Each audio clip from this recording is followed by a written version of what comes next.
Бир кездерде Ускуттарда жашоочу орто жаштагы бир адам биринчи аялы өлгөн соң жаш аялга үйлөнөт. Бул адамдын ахлагын, сулуу адебин, табиятын бардыгы жакшы көрүшөт эле. Бул адам динди жакшы билет эле. Ошол замандагы пикири тунук, көз карашы бекем, илим билимдин ээси. Башында жаш айым эринин пейилин абдан жакшы көрүп, ага колунан келген бардык урмат сыйын көрсөтүп, ага карата өз милдеттерин эң сонун аткарып, эрине жогорку даражадагы урмат көрсөтчү. Жаш айым кыска убакыттын ичинде бардык кошуналары менен таанышты. Коңшулары аны, ал болсо коңшуларын урмат кылат эле. Бирок ошол айылда жаман пейилдүү көрө албаган бир аял бар эле. Бул жаш айымдын эрине карата болгон урматы жана таттуу турмуштары ал аялда кызганыч пайда кылды. Жаш айымга коңшу болгондон бери аны эрине карата моюн сунбастыкка үндөйт болчу.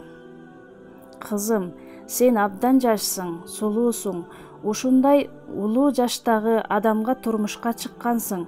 Сен жаш өзүң сыяктуу сулуу эрге турмушка чыкпаптырсың, деп жубандын башын айландырчу. Жаш айым, мен жолдошумдан абдан ыраазымын. Пейили, адеп ахлагын жакшы көрөмүн десе да, жаман аялдан кутула албайт. Бир күнү ал аялдын сөздөрүнүн таасириби эрим менен ажырашам дейт.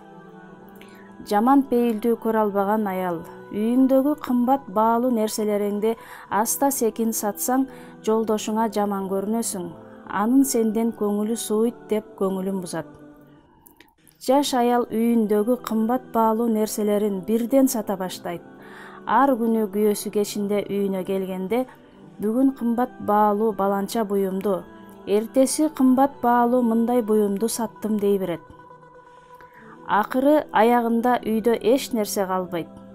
Бирок кең пейил, адептүү, илим билим ээси болгон ал киши аялына: "Жаның аман болсун, жаңысын алабыз" дейт болчу. Айым үйүндө сатыла турган эч нерсе калбаган соң, ажатканадагы ар күнү пайдаланыла турган 30 жылдык кумганды ташка уруп сындырды. Кечинде күйөөсү келгенде ал айым: "Ажатканадагы кумганды ташка уруп сындырдым, майда-майда кылып салдым" деди. "Мына эмесе, бул эмнеси?" деп эринин көздөрүнө жаш келди. "Мен сизге таң каламын" деди айым. "Үйдөгү ушунча кымбат баалуу буюмдарды жок кылганымда ачууңуз келбей, өзүң аман болсоң болду деген элеңиз.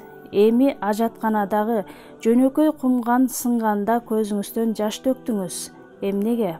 "Айым, ал кумган 30 жылдан бери менин эң уяттуу жерлеримди көрөт.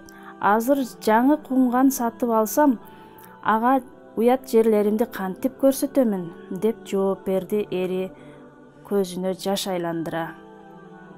Жаш аял бир заматта өзүнө келе түштү жана кечирим сурап, эринин колдорунан өптү, бутуна жыгылып: "Мени кечириңиз, сиздин буйругуңуздан чыкпаймын, сизге карата бир аз болсо да баш ийбестик, тоң моюндук кылбаймын" деп жалбарды.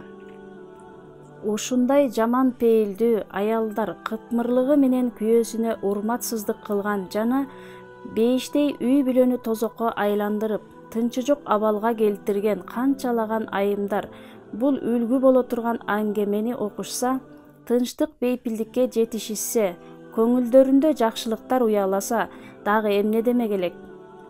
Миң насыйкаттан бир кайгы жакшы, ал инсанды акыл эсин ордуна келтирип коет деп айтышкан аталарыбыз.